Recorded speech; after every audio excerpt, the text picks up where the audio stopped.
జై శ్రీరామ్ గురు. జై శ్రీరామ్ అమ్మ. గురుగారు, పౌర్ణమి రాబోతుంది. పౌర్ణమి యొక్క విశిష్టత, ఆ తిథి యొక్క ప్రాధాన్యత చెప్పండి. ఆ రోజుని ఎలా వినియోగించుకోవాలి ప్రతి పౌర్ణమిని? అవును, పౌర్ణమి అంటే ఈ యొక్క శుక్లపక్షం ఏదైతే మొదలవుతుందో, శుక్లపక్షం దగ్గర నుంచి అలా మనం ముందుకు వెళుతూ ఉంటే కనుక అమావాస్య నుంచి పౌర్ణమికి వస్తాం కదా, ఆయన యొక్క కళలన్నీ పెరగడం, ఆయన విశేషంగా తేజస్సుని లోకం మీద ప్రసరించడం అనేది జరుగుతుంది. ఇంకా ఆ రోజు పరిపూర్ణమైనటువంటి పూర్ణచంద్రుడు అంటూ ఉంటారు. ఈ పౌర్ణమి నాడు ఏ ఆలయానికైనా వెళ్ళి దర్శనం చేసుకుని యథాశక్తి ప్రదక్షిణం ఆచరించి, ఆలయాన్ని బట్టి ప్రదక్షిణాలు ఆచరించి కొబ్బరికాయో అరటిపళ్ళో నైవేద్యం పెట్టించుకుని తప్పకుండా నిత్య ఆరాధన అంటే అక్కడ ఆలయంలోకి వెళ్ళి వారి యొక్క అనుగ్రహం, దేవతామూర్తుల యొక్క అనుగ్రహాన్ని స్వీకరించుకుని వెళ్ళడం అనేది ప్రతి పౌర్ణమికి ఇలా చేయడం వల్ల చాలా చాలా మంచి ఫలితాలు వస్తాయి. విశేషంగా అసలు ఇంకా విశేషం ఏమిటి అంటే కనుక, పౌర్ణమి రోజు వెన్నెల అంటే ఏదైతే పూర్ణచంద్రుడి యొక్క వెన్నెల పడుతూ ఉంటుందో ఆ వెన్నెలలో కూర్చుని, అంటే అవసరమైతే డాబా మీద కూర్చుని, డాబా లేకపోతే కనీసం చంద్రుడి యొక్క ఛాయ్ ఎక్కడైతే పడుతున్నదో అక్కడ కూర్చుని అయినా సరే లలితా సహస్రనామావళి పారాయణం చేయాలమ్మా. అంటే కనీసం ఒక్కసారైనా, దానికి ఒక సంఖ్య ఉంది, అది కొంచెం కష్టం, కానీ కనీసం ఒక్కసారైనా సరే లలితా సహస్రనామ పారాయణం చేయాలి.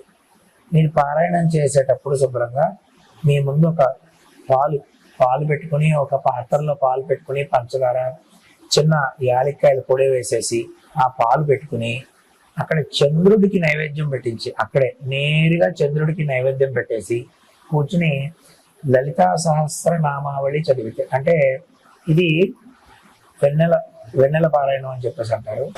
ఇది చదివితే ఎంత మంది ఎన్ని రకాల స్థిరపడ్డారో వాళ్ళ, అంటే అసాధ్య సాధిని, అంటే ఇంక జరగని పని ఏదైతే ఉంటుందో ఆ జరగని పని కూడా జరుగుతుంది అని చెప్పేసి పెద్దలు చెప్పినటువంటి వాక్ అన్నమాట. అలాగే నేను ఇంతకు ముందు నేను చెప్పడంతో చాలా మంది ఆచరించారు. దానికి సంబంధించి ఎన్నో అద్భుతమైనటువంటి ఫలితాలు వాళ్ళందరూ చూసున్నారు, నాకు చెప్పారు. కాబట్టి ఇది ఏదో ఒక వారం అంటే ఒక నెల పౌర్ణమికి చేసి వదిలేస్తాను అంటే కుదరదు. ఎప్పట్లాగా నేను అదే చెప్తూ ఉంటాను, చాలా ఇంపార్టెంట్ అని చెప్తారు. అది కంపల్సరీగా కంటిన్యూ చేయాలి. ఒక సంవత్సరమో 2 సంవత్సరాలు కనీసం ఒక్క సంవత్సరం ఆచరించినట్లయితే తప్పకుండా ఆ ఫలితం ఎక్కడికి పోదు. లలితా సహస్రనామం అంటే చాలా పెద్దది, సో దానికి సమయం తీసుకునే విధానం ఎక్కువ ఉంటుంది. దానికి చదవడానికి కూడా అంత కష్టపడి ఆ వెన్నెలలో చేసినటువంటి పారాయణ ఫలితం ఎక్కడికి పోదు. చాలా చాలా మంచి ఫలితం వస్తుంది. కోర్టు కేసులు ఎప్పటి నుంచో ఉన్నాయి, తేలట్లేదు. లేకపోతే అన్యోన్య దాంపత్యం కోసం, తర్వాత లక్ష్మీ అనుగ్రహం కోసం, తర్వాత నరదిష్టో ఏదో ఉంది అటువంటి నెగిటివ్ ఎనర్జీ పోవడం కోసం, లేదంటే ఈ యొక్క విడాకుల సమస్యలు ఎక్కువైపోయాయి ఈ మధ్య కాలంలో, చాలా ఎక్కువైపోయాయి. ఈ విడాకులకు సంబంధించిన విడాకులు కావాలని ఒకళ్ళు అంటారు, నాకు విడాకులు వద్దులని ఒకళ్ళు. ఏంటి ఈ సమస్య అంటే ఇది మొత్తం వేరే సబ్జెక్ట్కి వెళ్ళిపోతుంది. ఇదంతా వివాహ వ్యవస్థ పాడైపోయిందమ్మా. సో ఇప్పటికీ కూడా అద్భుతంగా చేసే వాళ్ళు ఉన్నాయి, ఎన్నో కుటుంబాలు ఉన్నాయి నాకు తెలుసు. ఈ వివాహం చేసే సమయంలో చిన్న చిన్న తప్పిదాలు, దోషాల వల్ల ఇవన్నీ అవుతూ ఉంటాయి. కాబట్టి సరే, ఈ యొక్క తప్పకుండా వేరొక ప్రోగ్రామ్ లో మనం చేద్దాం గురుగారు. తప్పకుండా చెప్తాను. ఈ విడాకులకి సంబంధించిన, డివోర్స్ కేసులకి సంబంధించిన అటువంటి ఇబ్బందుల నుంచి బయటపడాలి. ఒకరు వచ్చారు, ఒక అమ్మాయి వచ్చింది, వాళ్ళని మోసం చేశారండి, మొత్తం అన్ని తీసేసుకున్నారు, అంతా అయిపోయింది, నేను మోసపోయాను, వాళ్ళు చెప్పింది ఒకటి జరిగింది ఒకటి, తర్వాత తెలుసుకున్నాను, నాకు కావాలండి విడాకులు అన్నది. మరి ఆ అమ్మాయి అన్నంలో ధర్మం ఉంది. అప్పుడు ఈ అమ్మాయి యొక్క పారాయణం 3 నెలలు ఆచరించిన తర్వాత వచ్చేసింది. అంటే మీకు ఒక ఉదాహరణ చెప్తున్నాను. అలాగా ఒక ఆయన వచ్చారు. ఇలాగా మా ధర్మపత్ని ఎవరైతే ఉన్నారో కొంచెం మాట సరిగ్గా వినట్లేదు, కానీ ఆ అమ్మాయి మారాలి, ఆ అమ్మాయి మారి ఆ అమ్మాయి అప్లై చేసింది ఇలాగా. కానీ ఆ అమ్మాయి మారిపోయి సంతోషంగా మీ ఇద్దరం కలిసే ఉండాలి గురువు గారు అని నేను చేయమన్నాను ఆయన్ని. ఆయన మించి చేశారు. ఆయనకి కొంచెం సమయం పట్టింది. ఉన్నదన్నట్టు చెప్పాలంటే 9 నెలల నుంచి ఎంతో పట్టింది ఆయనకి. కానీ ఆయన తదేక దృష్టితో నెలలో పౌర్ణమి ఎప్పుడు వస్తుంది, ఎప్పుడు చేద్దాం అనే సంతోషంగా కుతూహలంతోనే చేశారు. ఈ 9 నెలల్లో కూడా ఆయన దేనికి లొంగలేదు. అంటే ఎటువంటి ఆ సమయాన్ని, ఆ రోజుని పాడు చేసుకుందాం అని చూడలే. చేశారు ఆయన. చేస్తే ఆ వ్యక్తికి మాత్రం అమ్మాయి మారి ఈ రోజు కలిసి ఉన్నారు. అంటే ఇటువంటి కోరికలు, అంటే ఎప్పటి నుంచో తీర్పు రావు, న్యాయస్థానం నుంచి తీర్పు రావట్లే, అటువంటి సమస్యలు, ఇటువంటి అసాధ్యం ఇంకా అనుకున్నవన్నీ సాధ్యం కలిగేటటువంటి పరిహారమే ఈ వెన్నెల పారాయణం అన్నమాట, లలితా సహస్రనామం. కాబట్టి ఈ విధంగా ఇంకేమైనా నియమాలు పాటించాలి ఆ రోజు అంటే ఆ ఒక్కరోజు చేసేదే సాయంత్రం అండి. పౌర్ణమి సాయంత్రం రోజు సాయంత్రం చేయాలి.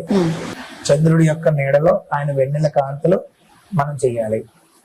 ఆ రోజు అయిపోయిన తర్వాత అల్పాహారం సాత్వికంగా భోజనం చేయాలి.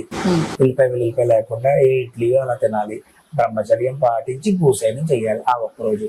ఉదయం ఇవాళ సాయంత్రం నేను పారాయణం చేస్తాను కదా, ఇవాళ సాయంత్రం నేను పారాయణం చేస్తానంటే ఉదయం నుంచి కూడా కొంచెం ఈ నియమాలు పాటించాలి.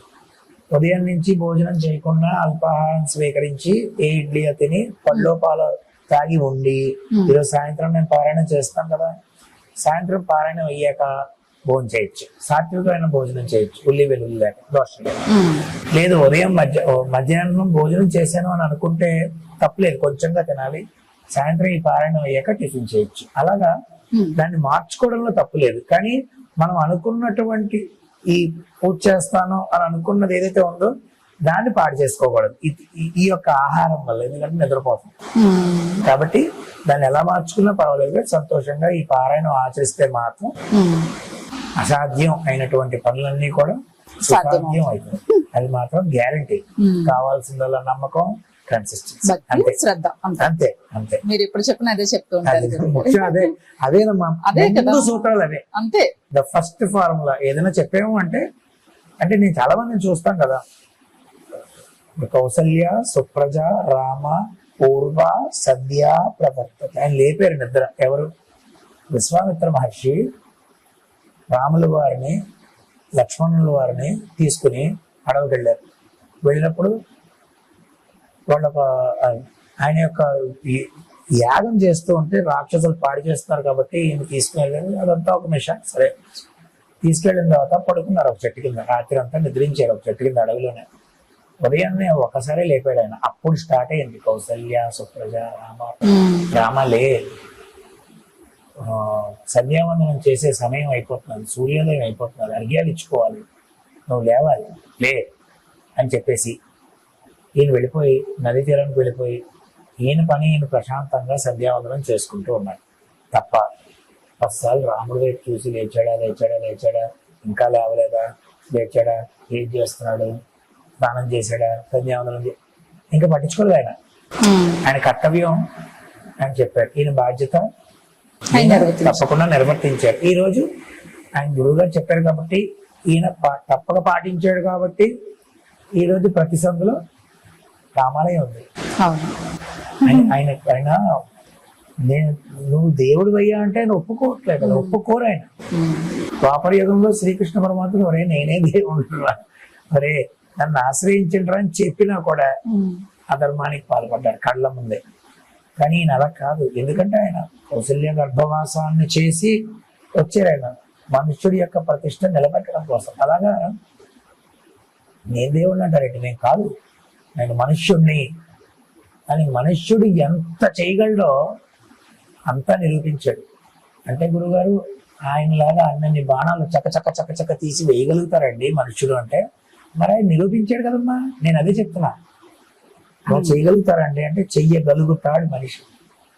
దానికి కావాల్సింది ఏంటంటే ఇదే ఆయన తత్వాన్ని కూడా మనం తీసుకుంటే తీసుకుని చేయగలం. ఆ దృష్టి, ఏకాగ్రత, భక్తి, శ్రద్ధ ఉంటే ఆయనలాగా మనం రీచ్ అవ్వచ్చు తప్పకుండా. ఉమ్. ఆయనలో కొంచెమైనా రీచ్ అవ్వచ్చు. కాబట్టి ఆయన విశ్వామిత్ర మహర్షి చెప్పేసి వెళ్ళిపోయారు కానీ చేయలేదు చేయలేదు చేయలేదు అని అనుకోలే, చేశాడు అని కూడా ఆనందపడిపోలే. రెండూ చేయలే. అంటే చెప్పడం బాధ్యత, చెప్పిన తర్వాత చేయడంలోనే అసలైన విషయం ఉంటుంది. అది అంతే కదా. పట్టుకున్నారా ఇలాగే ఆయన మనల్ని వదలరు.